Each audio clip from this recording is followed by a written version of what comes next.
This channel does not promote any violent, harmful, or illegal activities. All content provided by this channel is meant for an educational purpose only.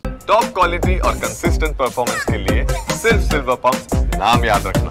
Bharat Bangladesh সীমান্তে heroin পাচারের চেষ্টা। বিএসএফের দক্ষিণবঙ্গ সীমান্তের ফিরোজপুর সীমান্ত ফাঁড়ির জওয়ানদের তৎপরতায় ব্যর্থ হলো পাচারকারীদের চেষ্টা। অভিযানের সময় জওয়ানরা ৩.৩87 কেজি হেরোইন বাজেয়াপ্ত করেন, যার আনুমানিক বাজার মূল্য ৬,৭৭,৪০,০০০ টাকা।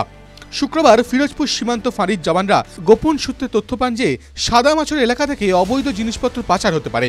সেই তথ্যের ভিত্তিতে দ্রুত পদক্ষেপ করেন জওয়ানরা। সীমান্ত অঞ্চলে কঠোর নজরদারিও শুরু করেন। বিকেল ৪টের দিকে জওয়ানরা ভারতীয় সীমান্ত থেকে বাংলাদেশের দিকে আন্তর্জাতিক সীমান্তে যাওয়া দুজন সন্দেহভাজন ব্যক্তিকে দেখতে পান। জওয়ানরা দ্রুত তাদের দিকে এগিয়ে যান। ভীত ও আতঙ্কিত হয়ে চোরাকারবারিরা দ্রুত জিনিসপত্র কাছের ঝোপের মধ্যে ফেলেই পালিয়ে যাওয়ার চেষ্টা করে। বিএসএফ জওয়ানরা চোরাকারবারিদের ধাওয়া করে একজনকে ধরে ফেলেন, অন্যজন পালিয়ে যায়। এই ঘটনার পর বিএসএফ জওয়ানরা এলাকায় ব্যাপক তল্লাশি অভিযান শুরু করেন। অভিযান চলাকালীন ঝোপ এবং আশেপাশের এলাকাগুলি তল্লাশি করার সময় জওয়ানরা 5টি প্যাকেট উদ্ধার করেন, যার মধ্যে সন্দেহজনক বাদামি পাউডার পাওয়া গেছে। উদ্ধার করা প্যাকেটগুলি তাৎক্ষণিকভাবে বাজেয়াপ্ত করে পরীক্ষার জন্য পাঠানো হয়। পরীক্ষার পর জানা যায় এই সন্দেহজনক পাউডারটি হেরোইন। উদ্ধার করা হেরোইনের মোট ওজন ৩.৩87 কেজি এবং এর আনুমানিক বাজার মূল্য ৬,৭৭,৪০,০০০ টাকা।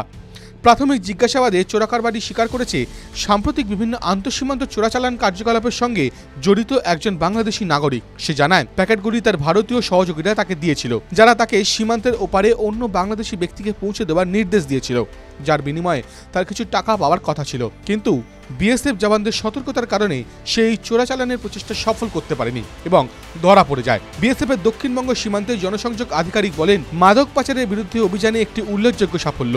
এই সাফল্যের কৃতিত্ব সম্পূর্ণরূপে বিএসএফ জওয়ানদের, যারা দিন রাত সীমান্তে তাদের কর্তব্য পালন করেন। তাদের সতর্কতা ও তাৎক্ষণিক পদক্ষেপ কেবল চোরাচালানের প্রচেষ্টাকেই ব্যর্থ করে দেয়নি, বরং চোরাকারবারিদের মনোবলকেও উল্লেখযোগ্যভাবে হ্রাস করেছে, যা বিএসএফ এর জন্য একটি উল্লেখযোগ্য সাফল্য। টিভি9 বাংলা ডিজিটাল।